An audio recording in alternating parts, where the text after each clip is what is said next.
Кілт. Ол сені жаңа басуынан келді. Құтты болсын.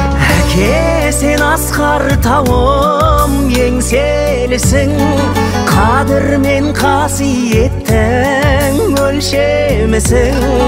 Алатаудай басыңда аласар. Қажет қоғының қыркүйегінен тұрған 20 күнде елу баспана атты акциясымен 978 баспананың иесі Абдуллаев Ермұрат бауырымызға табыстаймыз.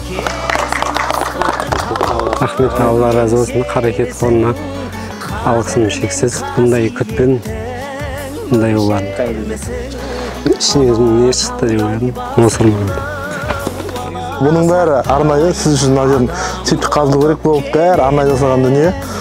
Сен үшін Алатаудай басыңда аласартпай адам болып келемін мен сен үшін.